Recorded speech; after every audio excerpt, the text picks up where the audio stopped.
What About Vietnam? A podcast with Carrie Newsom.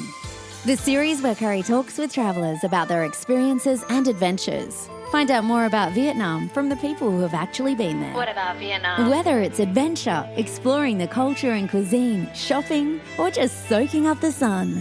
Let Carrie and her travellers pave the way for a magical holiday in Vietnam. What about Vietnam?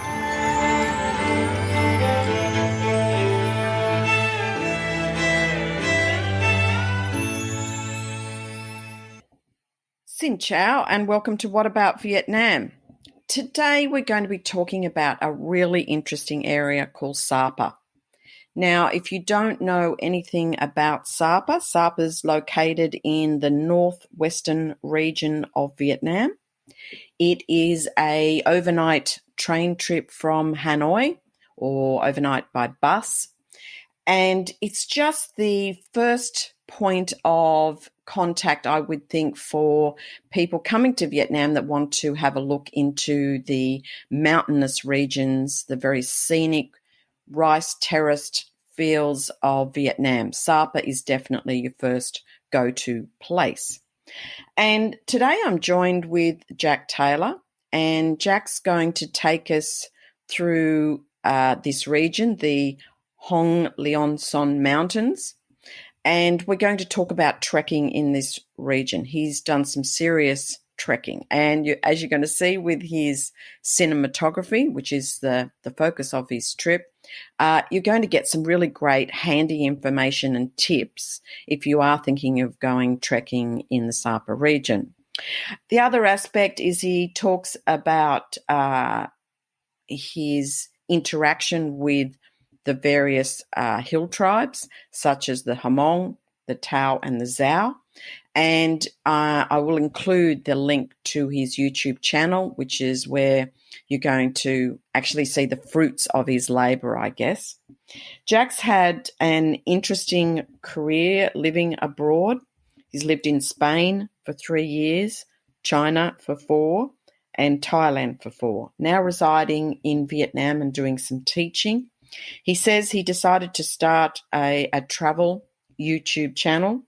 One of the main reasons, he says, for doing this was he felt that a lot of the videos out there on travel are definitely featuring the travel destination, but they're a lot about the person who's taking the videos rather than the area. And he wants to focus on the people, the places, the food, and the culture that he visits. And that's what really kind of attracted me to bring him on this show, because I love his approach and I love his respect and his mutual love of Vietnam and the people. So I think for those trekkers out there, this is definitely the show for you. Let's welcome Jack to the program. Thank you very much for having me. Look, we're going to be talking about a couple of places in Vietnam that I've really wanted to get a little bit deeper into, and that's a place called Sapa and another place called Ninh Binh.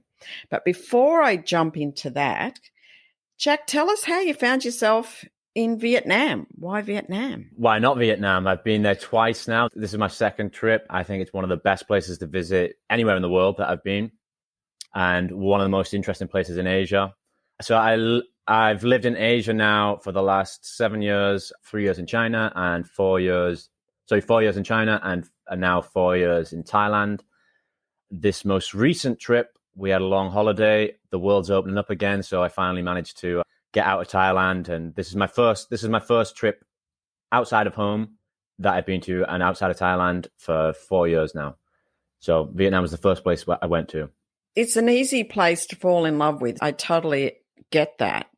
And I think what I appreciate most about how you see Vietnam is definitely through the eyes of your camera and your cinematography. And for everyone listening, you're going to be able to see some of the work that Jack's created, because it inspired me to talk to him, and I'm really grateful that he's here on the show to actually talk about that filming and those experiences, because when you do see the video, you go, oh gosh, that place is just so wow. It's just got so much wow. So let's start with Sapa. And yeah, like talk us through your journey, your setup, like how did you get prepared for Sapa and what was your kind of first experience of Sapa? So I went to Sapa after a couple of days in Hanoi, and anyone who's been in Hanoi knows it's a hectic, crazy, wild city. Almost anywhere is a complete change from that. So you take the Love Bus. I took the Love Bus, a small bus with a compartment with my wife. It was like an 8-hour drive up there. And when you first get there, it's actually a bit intense. The one thing that I didn't like about Sapa that much was that I stepped off the bus and people were hassling me for tours already, hiking tours. Now, this was something I'd already sorted out before. I hate to start with the negatives, but that was the first thing that happens as soon as you get off there. Once I found out where to a hotel and you get a look around the place, you realize that it's a really beautiful mountain town. You can see the mountains in the distance, and some of the architecture of the town's really nice as well. And I suppose in terms of my setup, my camera setup, I didn't know what to expect there. In Hanoi, when I made a video there, I was able to do a bit more research. I feel like there's a lot of videos and lots of pictures from Hanoi. Sapa, slightly less. So I was just walking around, taking pictures, taking videos of the town center and some of the people in it. And I'm glad you brought to everyone's attention just a little bit of that different presence of hagglers or sellers, because they don't actually represent the vast majority of the population there. They're actually a very small group of people that obviously they need to sell things to make money, to feed their families and all the rest of it. But I had a similar experience and I found it quite aggressive. And I was quite shocked because even in places like Hanoi, you can go around the old quarter and you can go around places there, but you never get haggled, or I never did to that extent. So that was a bit in my face. I'm thinking, God, aren't I out here in rice fields and the hills are alive kind of thing, but yet I'm getting haggled. Yeah, like I say, I had a similar experience. You'll notice as well that a lot of people, it's strange because I had the town experience before I then did the trekking experience, which we'll talk about in a minute. And my first thought when these people were trying to sell me trekking tours is that they're dressed in the traditional outfits. What I now know is either red zao or black kamong. And at first I thought it was a bit gimmicky, but actually it's not. It is the traditional outfits that you'll see once you go out in the countryside and there's no tourists there. It's the same outfits they wear. So I can imagine some people who never get out of the town maybe are overwhelmed by it or think it's a little bit gimmicky, but actually that is part of the culture. So my idea changed after a while. It is authentic, and you can't get over the intricacy of the costumes that they wear. Sometimes they take up to a year to actually make some of those costumes. But I did a program with a guest over a year ago now, and we talked to trying to make sure that you get the right kind of trekking guide and one that does or is authentic and, is going to give you the best experience. But it's very hard to pick them when you are the naive tourist and you're arriving there. How do you know which one is the good one or the bad one when they're all looking the same? And then when you ultimately go out and they're similarly dressed but not quite the same attitude. So it's a tough one, but I don't want to go too much on it, but I just think it's worth mentioning, and doing your homework and getting some guidance before you arrive is definitely the way to go. So let's separate Sapa out into the town itself, because you took us through on your video a little bit more of the town than I actually spent time on. So maybe share with us a little bit of the town itself. Yeah, it's quite a lively little town. Like I said to you earlier on, I expected it to be a really quiet mountainous town. It's not. It's got quite a lot going on. Lots of restaurants, lots of bars, lots of coffee shops. They've got a large town square. There seem to be lots of shows going on there. There's a stage set up. A lot of the tourism in the area is based around the trekking or the ethnic minority villages, but they have a large population within the town as well. And yeah, I thought it was very different to Hanoi in the level of hecticness, but it maintains that a little bit in the town. But it's a nice contrast, at least compared to Hanoi. You can look out, even though the streets are pretty crazy. You can look out on these beautiful mountains and enjoy that too. Yeah, and I have two experiences which are a little bit, the first one's a bit funny in the sense that when my husband and I went there, we kept going down wrong way streets on a bike that we hired. So we kept getting fined by the police who were asking for these amounts of money, which once again, that kind of went, Kerry, I should know better than this. It was in my very early days of traveling to Vietnam. So I was, one of the very naive ones, but we learnt very quickly that there was a bit of a system going on there. And then in the township, I was desperate to get my hair washed. And I went to this hairdresser, and this is before, like, you're talking about bars and a real happening. The town, like, we're talking 2010 probably that we went. I haven't been back since. And the township was really small and not much happening at all. And if you weren't into trekking, then there wasn't a lot to do.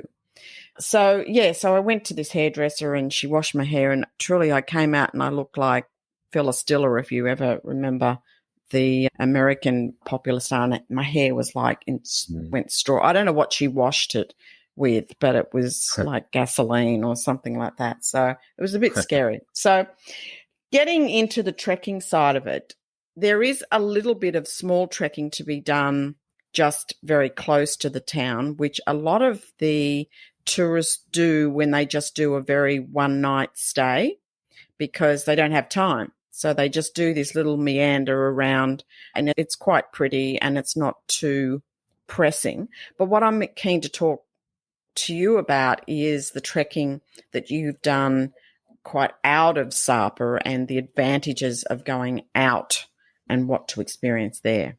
Trekking's something that I do on a lot of my trips. I think it's probably my favorite thing to do when I go to a new country. And I think there's numerous reasons for that. One, you get to see the landscapes, which personally, that's something that I'm really interested in seeing, especially in Asia. Once you get out of the cities, there's some great mountainous and really unique, interesting places to visit.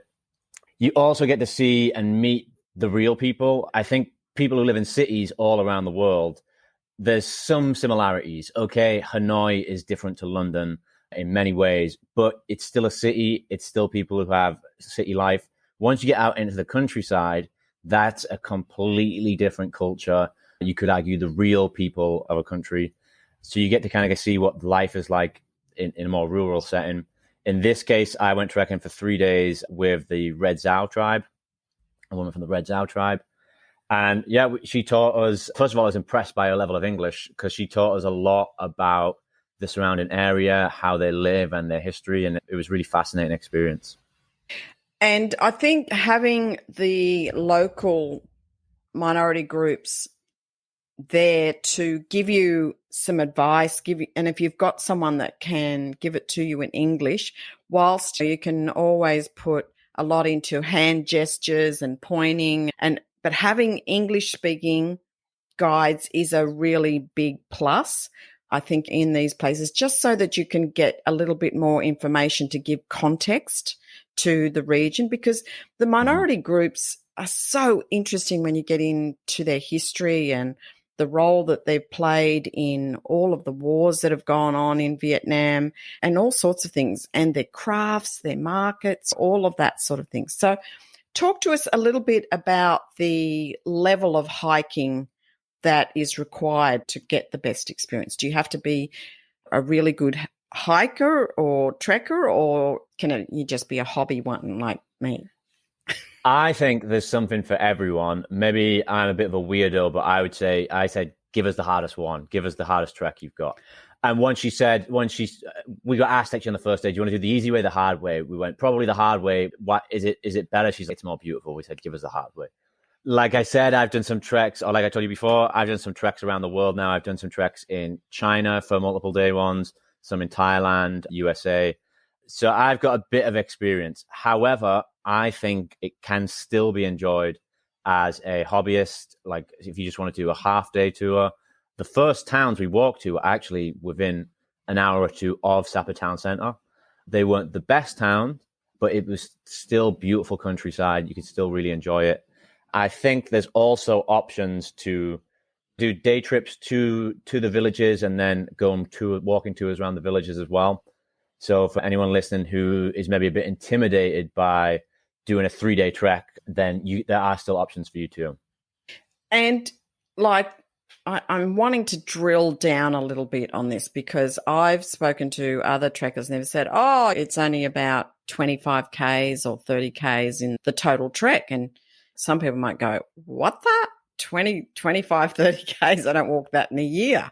So it's trying to put some reality to it because you've got also weather conditions to consider. It can get quite warm, or conversely, it can be quite cold.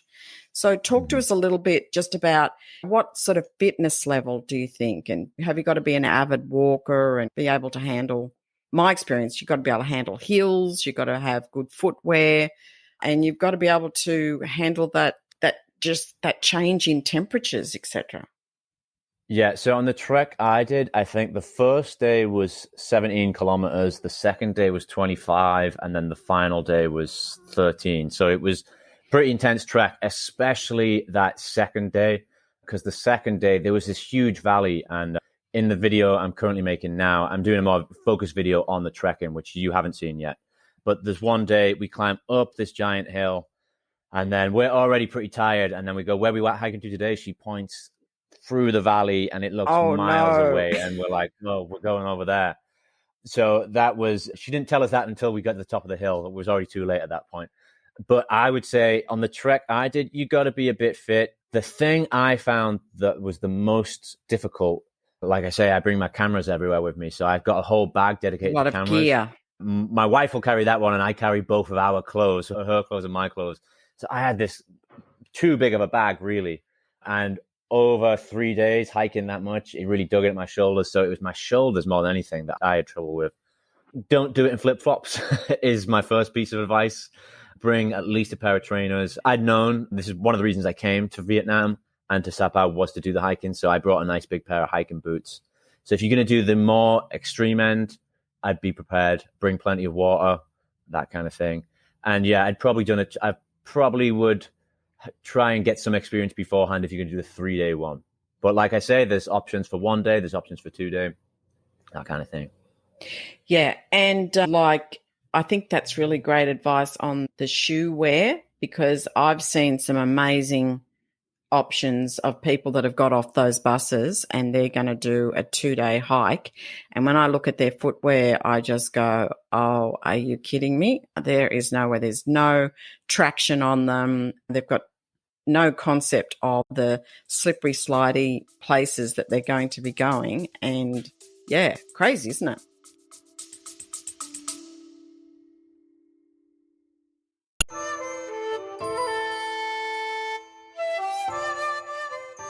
You may see at the beginning of the show notes in the podcast channel that you're listening from some words that say text me a message.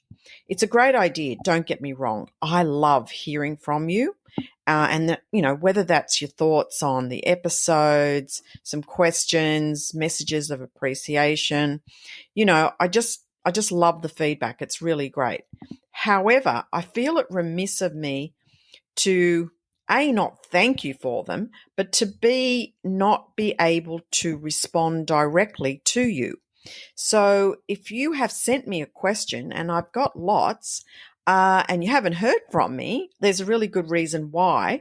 I actually don't have the ability in the technology to respond to you. They kind of expect that you would or I would answer the questions in the form of a show. And there's just kind of too many. And I just think it's just too personal not to do it that way. So I wanted to alert you to the fact that if you do send me a message through that connection option, I'm not going to be able to respond to you directly. So if you do have a question, and it is time sensitive, or you want to send me any kind of message, can I suggest the following 2 ways? 1, send me an email to whataboutvietnam@gmail.com. That is the email address that I have the most constant access to, and I will aim to get back to you ASAP. Secondly, if you go to the website for the podcast, which is whataboutvietnam.com. If you scroll right to the bottom, there is a chance for you to leave a voice message. Now, in that voice message, I can respond to you equally with a response in voice. So if you want a quick response, that's your next best way. But I just wanted to get this into the show, make you aware of this, as it really is becoming problematic. And I've just got too many, and I can't kind of go naming people and answering each question.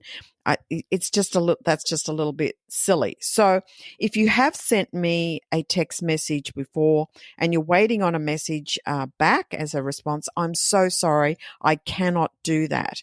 But if you want to send the question again, I'd be more than happy to answer.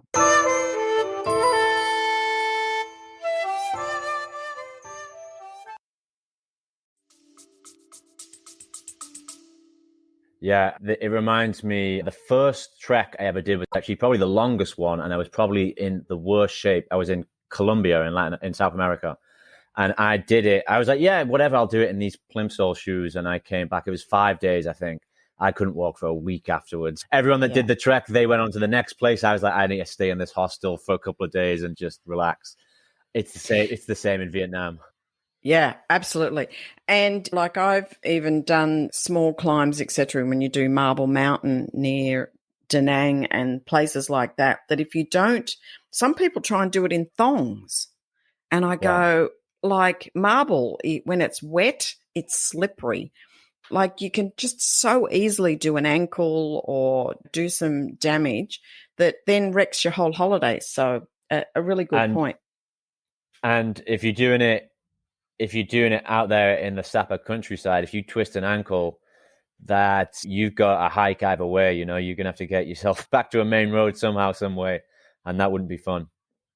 No, and depending on who you've hired as your trekking guide or the company that you're dealing with, likewise, them having someone to come and get you back where, you know, they've got to take on the rest of the group. All these little kind of things can go wrong if you don't put a little bit of thought into it. And some people are just so casual about it. It amazes me that they just take thought about it so lightly and not think, gee, I better wear. And even the size of their bags. I think you're not going to take that wheelie bag. Like they'll be wheeling a small carry-on bag. Yeah. And I'm thinking, are you kidding me? Yeah. Yeah. So that 100%, you couldn't have done that on this trek. Yeah, it would ditch that bag. That bag would have gone. Yeah, for sure. Talk to us a little bit about your accommodation during the trekking. You've obviously stayed overnight in some homestays. Yeah, I was surprised by the quality of them, actually. The houses were really quite nice. The village, it's very rural. So don't get me wrong, it's not a modern place. But like the quality of the houses, they were well built. We had a bed. I wasn't expecting a bed, actually. Like I say, I've done some treks in other places, even northern Thailand. And usually when you stay with the hill tribes there, it's a wooden house, which it was here as well, but it very much like on stilts. Like it very much looks like it's made in the middle of the jungle, and you're sleeping on a mat on the floor. So that's what I'd expected. And then we got there and it was a fairly comfortable bed. It was a bit hard, but that I can't complain. The quality of the house was nice. The food they cooked was absolutely delicious. So that was probably the highlight. They cooked food, all of it made from local ingredients because they're agricultural people. Everything was grown locally. I remember they had spring rolls, some stir-fried beef, lots of vegetables. That was absolutely delicious. And probably the most unique thing about the Red Dao is they do this herbal bath. I don't know if you've heard about the herbal baths. Oh, yeah. And it was, again, this was a lot nicer than I was expected. So we got the accommodation and then it cost a little bit more. I can't remember exactly how much it was, but it wasn't too expensive and it was definitely worth doing. And they run this herbal bath. I'm not entirely sure what was in the herbal bath, but it's in like a barrel. It's not a bath, it's in a barrel. So me and my wife, we had 2 separate barrels. It was filled with hot water and it was one of the best things you can do after a long day's hike. When you got all that sweat and all that grime on you, I wouldn't want to think about how dirty the water would get once we'd been in there, but it was one of the best things to do and relax after the hike. Yeah, no, I've had a guest on the show who traveled around Vietnam with social enterprise headset, looking for experiences where social enterprise played a role. And she found herself in Sapa and in a Red Zao village, and she took that bath and she described it equally as pleasurable and as relieving for those sore muscles after doing that trek.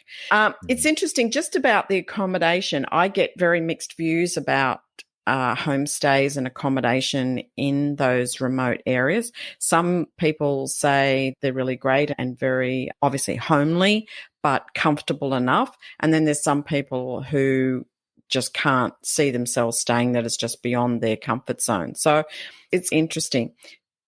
Do I ask about toilets? Can you tell, are they Western toilets? It did have a Western toilet. Again, I was surprised about that. It had Western toilet. It did have a shower room. So if you don't want to do the herbal bath, it had a whole shower room. Yeah, I was surprised of the quality. But I'm the kind of person who is quite comfortable with bare bones. Like I say, one of the things I like doing about the hiking is you get to go experience local cultures. My only question is, if you'd stayed in the non-homestay house, would it have had all that? My guess is probably not. My guess is this was made up for tourists for their comfort zone. So this is Taffin Village, and I can find you the link for the homestay I stayed in, so you can attach it at the bottom. That'd be good. But this one was very nice. But I also think there's kind of two types of people when it comes to backpacking around Vietnam or other places in Asia. It's some people who to go there because they can probably afford to places that are more comfortable and maybe more luxurious than what they're used to. It's obviously cheaper than backpacking around Europe, right? If you're backpacking around Europe, you're probably staying in cheaper hotels, basic stuff. But if you go to Vietnam, well, you can pay the same price and have like really luxurious places. I think there's that kind of person. And there's a kind of person more like me who likes the wild side of it, who likes to see the things that you wouldn't be able to see in Europe or other places around the world. And that's what you'll get when you're staying in the villages. Like it is very rural. I can imagine some people, I imagine my family, if they visited, they'd be out of their comfort zone. So it is something to make sure you would be comfortable with beforehand. But to me personally, it's one of the most fascinating things you can do. Yeah, and I think you're right. And I've got both in my audience. So I've got some people who, they can handle a little bit of raw, a little bit of discomfort to experience that authenticity within a region. And then there's some that just say, no, that's not me. And horses for courses, like that's fair enough. But what I want to do in the show, in what I do with people, is I try and give them the reality side of it, not the fluff and bubble. I want to talk about, so you go there with expectations that can be met. So you don't go there with unrealistic expectations and then get disappointed, or the other way around. Talk to us a little bit about how long you think is a good stay there. If people are planning to do this, what would you recommend as far as how long they should give themselves to have a really good experience? I would say possibly even a night in Sapa town is enough, and a homestay. So I would say minimum 2 nights. If you're going to do the trekking part, like I say, mine was 3 days, 2 nights. So I think I was there 4 nights total. Like everywhere in Vietnam, I wish I had more time. I would have loved to have stayed in other homestays. And there was some things in the town that I didn't check out. Mount Fancy is one of the highlights there that I didn't actually have time for. So you could stay longer. I would say minimum 2 before moving on to either Ha Giang or maybe back to Hanoi. And did you choose a particular time of year that you wanted to go to Sapa? I'm thinking about your cinematography side of it. Did you say, no, I want to go when it's this time of year because of? My job is an English teacher, so I'm an English teacher in Thailand. So it was when I got the holiday is how I decided it. However, one thing to note, I went after the harvest, and the good thing about trekking in that time was it was quite nice weather. It wasn't too hot. On one of the days it was cloudy, which was quite nice. It was nice and cool. The other days it was a bit sunny, which was also nice. It wasn't too hot though. If you come earlier in the year though, you can see the rice paddies actually growing, so it's nice and green. And there's the people working in the fields. So especially what I've seen from a lot of photographers and from some other people who've been there making videos, if you go at that time of year, you get to see the people work in the fields in the traditional outfits. And that must be a beautiful sight to see. I didn't get to see that.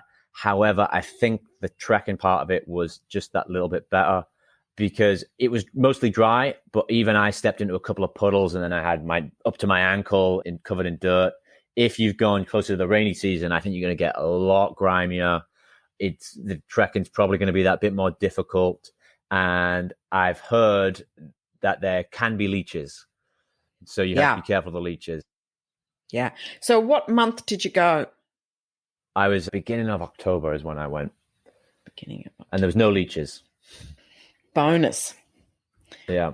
So is there anything else you'd like to add for everyone listening just about trekking Sapa? We'd like to make sure that we get everything out there in our chat. So is there anything I haven't mentioned or should have mentioned? Yeah, one thing that I think might be interesting that we haven't mentioned is some of the wildlife that you'll see out when you're hiking. So the main one is the water buffalo. I'd never seen water buffalo that up close before. I've lived in Southeast Asia for 4 years now, but there's so many water buffalo. They live and they work in the fields. And I was a little nervous at first because I remember the first time I came to Vietnam, I was doing a bike tour in Hoi An. And as we were passing the water buffalo, the guide, I think he was taking the mick out of me. He told me that the water buffalo, they don't like the white people because we smell like milk. We smell like milk and they don't like milk. They only like Vietnamese smells. I think he said they like the smell of fur. So he said, you got to be careful around the water buffalo. Now, our guide, May, that's terrible. Clarified because I was walking past we had to walk pretty closely by them. And they get scared, right? So they begin to run away. So I was like, this guy told me that they don't like the smell of us. And she said, no, that's not true. It's He's rubbish. pulling your leg. Oh, that's a good story. I'm going to share that one. That's excellent. On top of that, our guide, May, warned us. She got worried at one point. There was a big snake.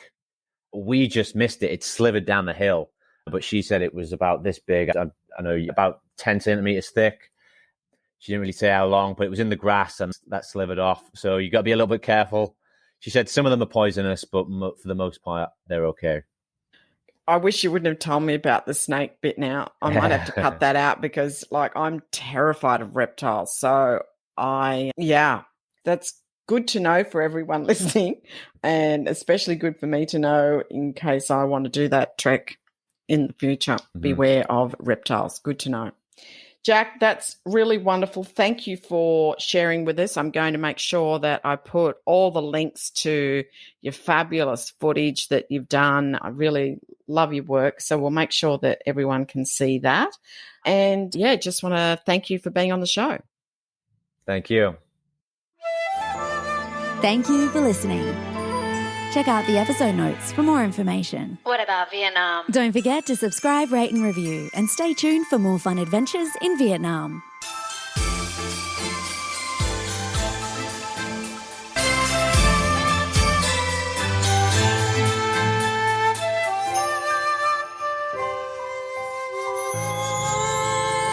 What about Vietnam?